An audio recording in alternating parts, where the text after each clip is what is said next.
Welcome in, everybody, and welcome back. My name is Jeremy Toms, host of the Big Law Capitalist podcast, and I'm really happy to have you in. Welcome in. Settle in. I hope you enjoy yourselves. This is going to be a fantastic episode. My guest today is Tyler Chesser. He is co-founder and managing partner of CF Capital, as well as the host of the Elevate podcast, which has 262 episodes and counting, which is unbelievable. I'm telling you, coming from somebody who does a podcast, like that's unbelievable.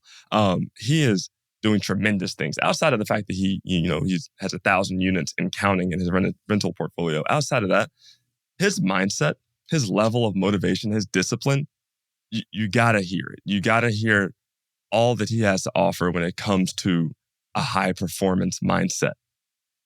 People, I am excited for you to hear this episode. I'm excited to get out of the way so Tyler can give you the knowledge, right? Drop the absolute knowledge on you. So without further ado, I want to introduce our guest, Tyler Chesser. Let's go. All right, we're in there. Tyler Chesser, man, honor and privilege having you on the show, man. Welcome to the Big Law Capitalist podcast. Jeremy, it's been too long, my friend. We truly have been friends for a very long time as well. So like you said, it's coming full circle here. Thank you so much for having me on the show. Absolutely, man. Yeah, it is weird. So like for the viewers' edification, so me and Tyler actually went to middle and high school together in the great state of Kentucky. I went to the University of Kentucky undergrad, but you end up going to U of L, and we all make bad decisions in life. So that's, nobody's holding that against you, But so yeah, it's insane that, we made it back to this point, right? So completely, a complete full circle moment. But I did a brief introduction before you jumped on, and so I wanted to see if you could kind of give us a high level perspective as to, who is Tyler Chesser, and then we can dive in because there's a lot to unpack with who you are and what you have going on. So feel free to dive in. For sure, man. Well, thanks again, man. This is really cool to kind of see full circle, see how friends are really stepping into their dreams like you, man. And I admire that. I really appreciate that. But, it is interesting. You talk about where we both kind of came from in many regards. We both grew up in the same, town in Louisville. And I grew up middle class, man. I grew up, we weren't, struggling to kind of pay bills, but we were not living in tremendous abundance. I'll say that. It's like, hey, if your feet are growing really fast, you're not getting the Jordans. It's like, we're not buying those. We're not doing this. We're not doing that. We can't afford that. I remember those comments. Hey, we can't afford that. And, it seemed very innocent at the time. And I'm sure it was, things that were, probably accurate, but also they were also probably trying to protect me and protect themselves and do what's right in terms of being frugal and following a budget and things like that. And that's kind of the environment that I grew up in. But grew up middle America, with parents. My mom was a nurse, my dad was kind of middle management in IT, and just continuing to kind of grow in that capacity. But I was always taught, hey, go to school, get good grades, get a good job, and, climb the ladder in corporate America and push the ball forward even further. Both my parents were from like small towns, and they had pushed the ball tremendously farther forward than they really knew. So I think there's a lot of value in that experience. But it was interesting because as I got out of school, as I got out of college, as you mentioned, I made a terrible decision. You say that, and I went to University of Louisville. It is funny, in many regards, some of my family members may agree with you. But as I got out of school, I started in the corporate world, and I was actually doing corporate marketing for a Fortune 500 global company and organization. And it was an interesting time because I was intellectually like totally engaged. I really enjoyed the process. I really enjoyed understanding why consumers behave the way that they do, why people make purchasing decisions, why they have purchasing habits, and how we can create that from a marketing perspective. And I was doing that really all over the world. We were actually, launching this brand and enhancing this brand and course correcting this brand, and, the Middle East and South America, Eastern Europe, Eastern Asia, all these different things. But what I learned was that, through that process, I was intellectually engaged in the function, but in terms of the politics of corporate America, it was something that I couldn't be further disengaged from, because I was like, man, this does not resonate with me. And I was like, well, why does this not resonate with me? And it took me years really to understand that it was like, wait a minute, I was taught all of these things that I needed to unlearn. And I had to stumble on this type of information to say, well, wait a minute, there could be more if you're willing to unlearn, the standard American way of life, frankly, in many regards. So that was kind of a big piece of my background and a big piece of my kind of evolution in being this guy who was really just following what I thought was the path towards success. But then I learned a whole different path, and we can go down that rabbit hole if we'd like. Yeah, absolutely. So I was going to say, like, I want to dig into that because I think one of the coolest thing about you, I mean, there's a ton of stuff that's really cool about you, right? But the coolest thing about you, I think, is that your mindset, it sets you apart by leaps and bounds, right? You have a sort of limitless approach to life, like you don't sort of cap what your abilities can achieve. And so, I wanted to sort of dig into the early part, right? As you develop, because we're constantly learning, we're constantly growing. As you develop this sort of mindset, this sort of like, go get it, go, get after it. And you talked a little bit about, your family, your upbringing, but, during that period where you were in that corporate environment and you were sort of making the pivot or starting to make the pivot, or at least the mental pivot to the next step, what was it like? What was the shift like? Let's talk about that mindset shift. Well, first of all, it was tough because it was almost like, well, why is this not working the way that I feel like it should? And I didn't know the right questions to ask at first. The first questions that I was asking was, well, what other organization could I be a part of? What other company could treat me better so that I could, get quicker promotions, so I could climb the ladder faster, so I could get to the corner office suite, whatever, quicker than 25 years, which it really looked like. I looked around that corporation. I'm like, man, if I want to be, the CMO, or if I want to be a executive vice president of this company, it's going to take me 25 years. Right. And I'm like, well, that has nothing to do with my effectiveness. It has everything to do with checking boxes and time in the saddle and who do you know and who's kind of propping you up and all these things. And I was like, it just didn't resonate with me. And I almost like went back to sort of this personality trait that I have a little bit of being a little bit of a rebel, a little bit of rebellious type of individual, to say, I'm not cool with that. I don't want that. And so it took me a little bit of time to kind of fester in these emotions. And it also took a little bit of life happening to me and for me, frankly, for me. That's what Tony Robbins says, is that life happens for us, not to us. And everything, no matter what we think is a challenge or a curse or, a problem, ultimately everything happens for us, and it is a blessing if you look for it, especially. But I had some things happen in my life where I was like getting kind of financially challenged. I had all these maintenance issues in my house. I bought a house and all these things were happening. I was like, oh my, this is exhausting. It's like one thing after another. And I'm like, man, I'm paying the mortgage. I'm doing all these things. I'm being an adult, I'm being a young adult. And as we all know, that's its own process in itself. I mean, right. There's a growth process, I think, that we all go through in our kind of early to mid 20s. And I certainly went through that. But there was these things that happened, and it pushed me to say, well, wait a minute, I got to earn more money. I want to grow, obviously, because I was driven to grow in the organization. And I had dreams about where I wanted to take my career. But I realized that the politics of the corporate America were going to take me way much longer than I thought. So my initial thought was, okay, go to another organization. So I get my resume ready and all this stuff. And ultimately I start interviewing in other places and I'm like, wait a minute, I'm going to run in the same thing there. Why would I do that? I'm asking myself the wrong questions. So I start to go out and I start to kind of interview folks that I've met over the years. Like, hey, what else do you think that I should do? And I start to kind of see a little bit of a pattern, and people are like, hey, you are kind of a natural salesperson. I know you're in marketing, and I know you like marketing. I know you like the psychology of business, but you're a natural salesperson. They're like, you could sell, and so then that opened a new world, and I started to go down that rabbit hole. Ultimately, long story short, I kind of find my way into the real estate business. And the first step that I took was getting my license to sell real estate, because that was really all I knew about real estate. I didn't know anything about how the wealthy utilize real estate. Right. And that's another story in itself, because as I got into real estate, I started to read books. I started to hire coaches. I started to surround myself with people who were taking their business to the next level. And I read this book called Rich Dad, Poor Dad. And I remember reading that book and I'm like, wait a minute, I'm selling these type of properties. Like I'm selling the properties that he's talking about, that the middle class and the poor do not teach their kids about how to create and grow wealth. And Yep. it's through, growing your asset balance, your balance sheet, growing your assets, growing your passive income above your earned income.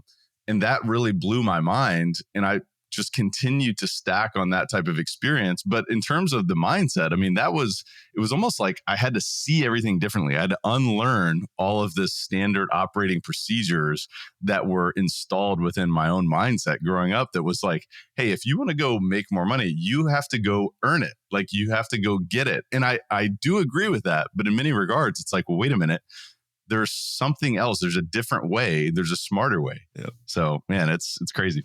And it's what's funny about that is like I know exactly what you mean. And it's really hard to explain in words, right? Like the difficulty of shifting from, because what you're really doing, I feel like, at least in my head, is you're moving from comfort to being comfortable to uncomfortable, right? And that Mm-hmm. transition, like with anything, is difficult, right? Like if you're lifting weights, like it gets harder the heavier you go, right? The longer you go, the tougher it gets. And so like you have to sort of like, it's almost like mental weightlifting. You're sort of like building up the new boundaries at which you can kind of reach. And I remember the same thing for me, man. Like just like with you, like it was, and we just talked about that. It was difficult to get from, okay, I'm going to focus on my current job and what that can provide me, and not really think about what else is out there, right? Like, because for one, that's not really in your face. You're not seeing that every day. You're not dealing in it. I didn't think that way either. I didn't grow up in a household that focused on like, you know, building massive wealth. That wasn't really a conversation we were having at the dinner table. And so that transition was a learning transition, but then it became like well, even if I know about it, doesn't mean I'm going to do anything about it. The doing something about it part, like that's a really hard part. So to your point, I mean, you're shifting from, what you've learned, been conditioned to sort of to live like, to this new way of life, this new way of thinking. And it's I think this is something I think you would agree with too, is you have to start living, your ideals. And you sort of like, you can't just say like hope and wish and think that you're going to get somewhere. You have to start living it, right? Like, when it comes to practicing something, like you got to love the practice in order to be good at the game. And that's really, you have to sort of like live what you're trying to achieve. And that gets me to a point I wanted to ask you about, talking about the earlier challenges. You had a note in your, on your website that I saw, and it blew my mind. So I wanted to chat with you about it. You said at one point you were in a position where you could no longer hope for something to happen. You had to sort of like make something happen. I think it was something like that. I'm Mm-hmm. paraphrasing, but moving from, hope to action, right? Like, what was that like when you were sort of like shifting to action, right? You say you're a broker. Now you're moving and you're starting to sort of see the wealth and see what you can achieve. What was it like then moving to the action point after that and creating what, have now created? Well, when I went through the metamorphosis, I almost called it a metamorphosis from like this employee mindset Mhm. to something totally different. It was, to your point, it was very uncomfortable. And during that time period where I wasn't able to kind of put my finger on like what my problem was, I just thought I was like irritated and just whatever. And I was like, maybe I'll grow out of this. But I recognized that through that process, I was kind of tolerating my circumstances, and I was tolerating the circumstances to say, well, if I check the box for a few more years, then I'll get to that next step. And Mhm. so that was from waiting, that I was waiting and tolerating and saying, okay, well, if I tolerate this for a little bit longer, then I'll get to a point where I can tolerate something different, a different level of circumstances. And I think that that's where it was all backwards, because it was like, well, if you're not happy with something, like Thomas Edison said, all progress requires discontent. And if you think about that, it's like, so discontent could be a gift. And I didn't realize that. I wasn't privy to any of that stuff, because when I was done with school, it was like, hey, I'm retired now. When I was in college, I was the president of my fraternity, and I was busy doing all that stuff. And I remember when I was done with college and I had started my corporate career, I was like, oh, I'm retired.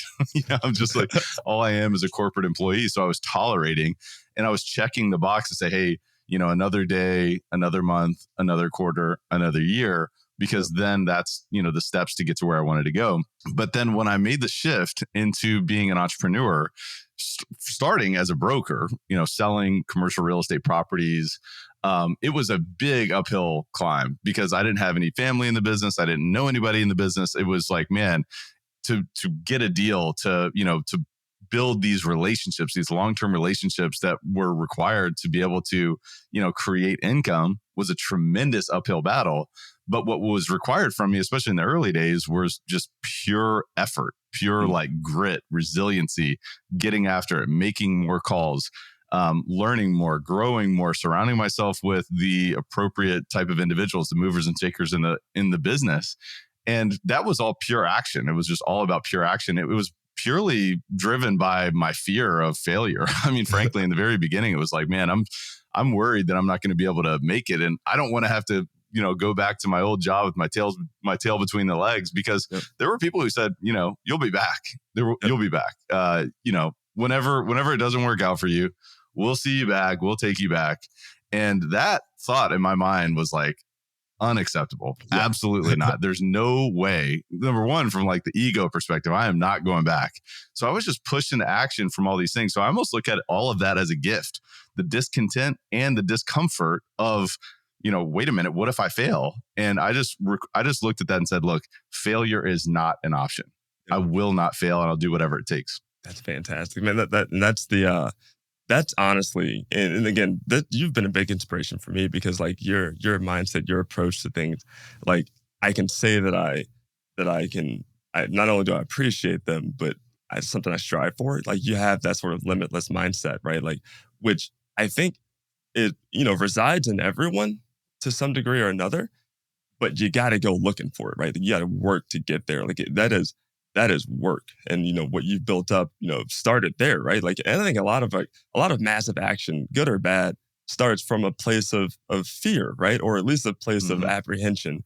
I know for me, that's absolutely the case. It was more a fear of like, what happens to me and my family if I lose my job? Like it was that like fear of loss, right? And so the fear of the income loss. And so I was like, I can't allow myself to be controlled by what somebody else feels I'm able to accomplish, right? And to a degree that everything is reliant on that. But what I more so think is I can at least do something about it now. I can still create passive earned income. Create active earned income, but at the same time, build my wealth in the background so that I'm able to make decisions that are truly beneficial for me and my family, not because, that's just where life took me based on how the job felt about me at the time, So I think I love the fact that you touched on the fact that, fear was the thing that was a motivator. And so, but then so you've grown. I mean, from there, you've taken this thing completely to the moon. So, I mean, so I want to dive into some of the heavier stuff, because like, your story is unbelievable. So, just real quick. So when did you get into coaching? Because you've been able to sort of take these lessons and sort of, take this full education that you have in real estate and start helping others, right? And you're big, I think, just generally on service mentality. Like you do this to help others, not only just, from a real estate investing perspective and creating these opportunities, but like you're just a service guy. Like you love to help other people. And so let's talk a little bit about that, about the coaching aspect. Like what are you doing there, and what do you love about that? Well, I got into coaching early when I started my real estate career. And I actually got into coaching, as the mentee, so to speak. And my first broker that I worked underneath, he said, hey, look, if you want to build this business, I've got the perfect guy who can support you and helping you understand the systems, the execution, the strategies, and, some other tactics towards building your business. And I was like, okay, well, if he recommends it, why not? I'll trust the process. And I didn't know anything about coaching at that point in time. But I remember my coach, he was giving me great systems and tactics on really building a business by referral and helping sort of compound that growth over the years as a broker. But one of the things that he was doing was he was also sharing with me books that he'd read and things that he, ideas that he had gleaned from books. And I mean, we're talking about hundreds and hundreds of books. And, again, going back to my days, like graduating college, it was like, hey man, I'm retired. I don't need, I don't need books. I don't need all this kind of stuff. But he told me about this book called Think and Grow Rich. And I was like, okay, well, if I'm going to get in real estate, I want to get rich. I want to build wealth. And, to me, that really resonated with me, just that title. Mm-hmm. But when I read that book, everything started to change. My perspective started to change tremendously. I started to think in a different way. I started to behave in a different way. I started to talk in a different way. I started to just really engage within my day-to-day life in a much different way. And I started to see things happen differently. It was actually, the funniest thing was the first thing that happened in this process. And I hope that you'll enjoy this. I hope you'll appreciate this. I was single at the time, and I almost started applying these thoughts towards like women. And I know it's crazy to even say, and it's not a misogynist thing. And it wasn't like I went out there and I was sleeping with a bunch of women. Yeah. But I thought about Think and Grow Rich and was like, hey, the thought process of having a clear intention of what is it that you want. And I was looking to attract a woman. And what happened was women started to flock all over me. It was like unbelievable. And it wasn't because I'm like just this unbelievably handsome individual, but there was this aura, there was this vibration. Okay. All right. There you go. I'll let you say whatever you want to say. And if you want to continue on that, you can. But I started to see this in like these little, it was like little clues, right? It was like, okay, so wait a minute, I can attract what I want. And there is a strategy, there is a system that's time tested, it's proven, it's been proven across time by, many of the most successful business leaders over history. And really Napoleon Hill talks about it in that book. And when I started to apply that, I started to believe it, and I started to test it in other ways. I started to test it in my own finances. I started to test it in my business. I started to test it in every aspect of my life. And things started to compound. Things started to get bigger. And my mindset started to grow. It started to open up more and more and more. And I just, man, it was unbelievable because I transitioned from an employee to a broker who was selling properties, generating fees, and, selling larger properties and generating more fees, and learning about the tactics and the strategies about growing my passive income and growing, sort of expanding my lifestyle. Because ultimately I got into the business to solve the problems of not having enough resources, feeling discontent with where my life was taking me, where my professional career was taking me. I got into the business to solve those problems. But what I didn't realize was that the business itself, this real estate business, can be a vehicle towards designing a life. Yep. And once I started to see that, hey, I could use my mind to create larger, more amazing outcomes, and that then I could turn into other factors in my life, like, traveling the world, meeting amazing people, building a network that is global in nature, building a system of cash flow that brings in money, whether I work or not. But I've, learned to fall in love with the process. But as I learned from that coach, I then, leverage that into other coaching relationships and continue to invest in myself, continue to, read books and continue to go to seminars and conferences and surround myself in masterminds and things like that. And what I became obsessed with was really sharpening my own axe. Mm-hmm. Like Abraham Lincoln said it. He's like, if you give me 7 hours to chop down a tree, I'm going to spend the first 5 sharpening the axe. Right. And that's what I really focused on, was like, if I work on myself, if I expand my own mindset, if I expand my own belief system, I expand my own energy level, then everything else is a domino from there. Right. And what I found was that I became an industry leader. And it wasn't because, hey, I was better than anyone else.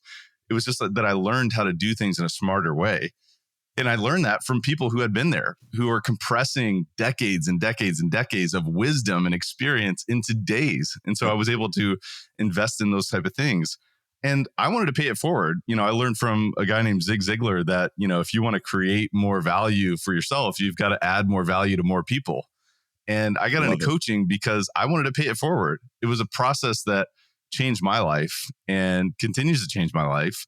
And I've been blessed to be able to pay that forward with other people. Now, my main business is, we focus on acquiring multifamily assets across the Midwest and Southeast. And that's what we really focus on, is really creating value through scaled, 500 plus unit multifamily properties, and other investors invest with us and things like that.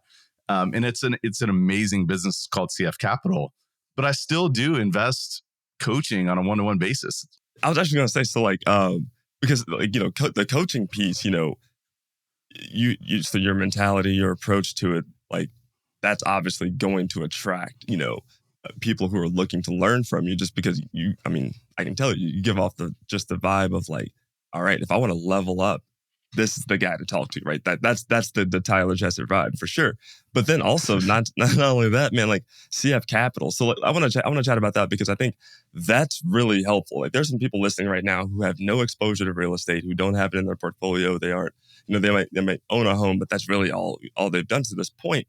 And then somebody reached out to me, I'd be like, yeah, like Tyler Chester's the kind of guy you want to chat with because like these opportunities are opportunities where you don't have to like go lift a hammer and go to the closing table and do the signings and like do all the extra like the value add stuff. Like that's what you do. So I want to chat about CF Capital. So first up, I have to ask, what's the unit count at this point? Because it's gonna blow my mind. So I'm just preparing myself. What's the how many units are you guys up to at this point?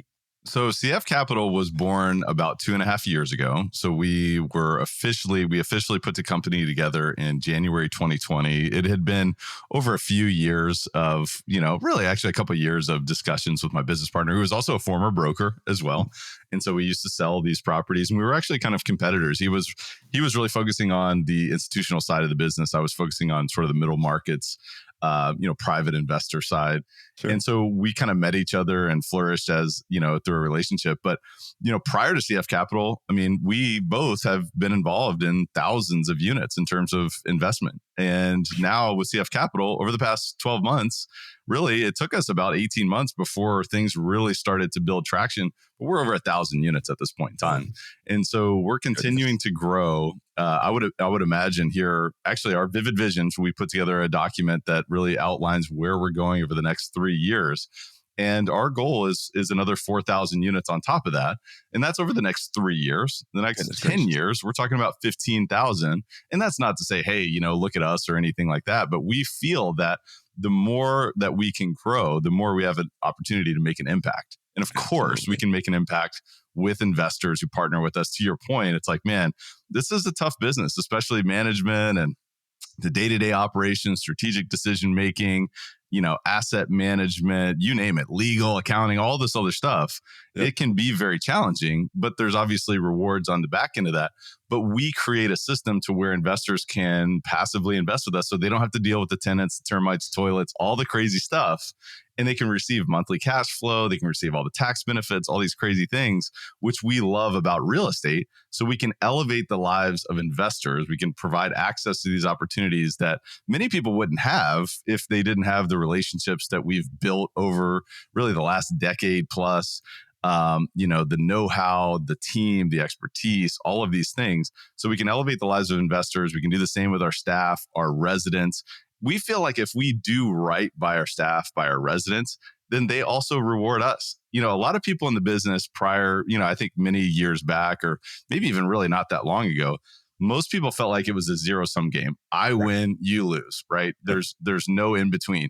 We feel like in an abundance mindset is that everybody can win. So if we add more value, we can enhance our ROI. So man, I could go down a rabbit hole, but that's why we do this business. That's why we love this business. That's why we've fallen so much deeper in love with it and fallen in love with the process. Absolutely, man. And I meant like we could do an episode by itself on the idea of an abundance mindset. But I think to the audience, I would tell you, please go check out Tyler's Instagram page. Please check out CF Capital's website. Like we'll plug those into the show notes. But I would like your approach to the mindset game is just next level. It has had a massive impact on me. But I just know other people too who know you who say the same thing. Like you just kind of generate that energy. So, but man, before we go, I wanted to get just because you have insight on a ton of stuff. But again, I love the mindset you have. I want to just get your thoughts on if somebody came to you and they're not exposed to real estate and they're not in the game yet, and they're on the fence, right? Like, but it not from a hey, here are the returns you can think about and the tax side of it. Like, skip that. What would be the sort of the one thing you'd want to say to them to say like to get them over the hump and say like you need to start taking action, right? So like what would be the advice you would give to somebody who's sitting on the fence, who's concerned, worried, right? Like who's afraid to take the next step. I love this. I really appreciate this question. I love it so much. And the reason why I love it is because most people have doubts and fears and worries and anxiety about, well, I get it. Wealthy people create income through, growing their asset sheet. And it's like, I've read Rich Dad, Poor Dad, or maybe if you haven't read Rich Dad, Poor Dad, definitely start there. But one of the things that Robert Kiyosaki talks about as well is instead of saying, I can't afford that, it's flipping it and saying, well, wait a minute, how can I afford that? Because a lot of people will say, well, I'd love to get in these deals with you guys. I'd love to get into the real estate business. I'd love to, grow my passive income more than my active income so that I can live a lifestyle of freedom, of joy, of abundance, and all of these different things that you obtain as a result of doing that. But I just can't afford that, right? It's like, well, whoa, wait, I think we might be holding ourselves back. And I'm going to just say, well, we're definitely holding ourselves back if that's the dialogue that we're having. But if we start to feed our mind with a question as powerful as, how can I get into that business? How can I take one step into that direction? How can I build a domino effect of, sort of creating that sort of lifestyle? Well, then we set ourselves up for a world of possibilities. And when we ask ourselves powerful questions, we find powerful opportunities to find those answers. And all it takes is a powerful question.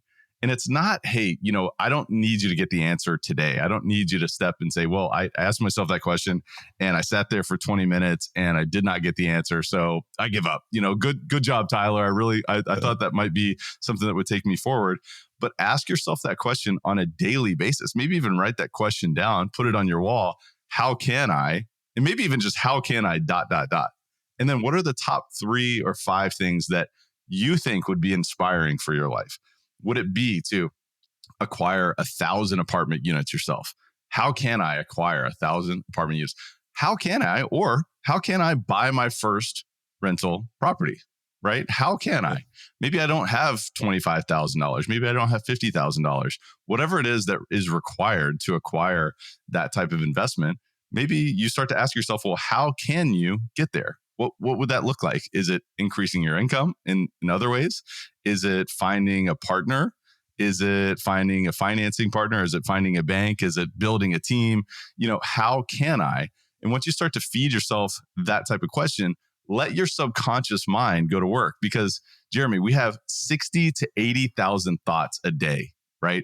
95% of those thoughts are subconscious. And the most powerful force in the universe, frankly, is this thing called infinite intelligence. And this is something that maybe a lot of people are not aware that they have the capacity to tap into. We all have infinite intelligence, but most of us were taught to ignore that, or we were never taught to connect with that. But ultimately, we tap into it through our subconscious mind. And I highly recommend reading a book like Think and Grow Rich as well, because that allows us to understand more about that subconscious mind. I remember when I was reading that book, my eyes were crossed. I was like, what is he talking about? I was even in marketing. I didn't know anything about the subconscious mind, but realizing that we have the power to ask ourselves powerful questions, we can find powerful answers and we can take action upon those opportunities. Man, I could have you on for an hour and a half, 6 hours. So first off, we got to get together.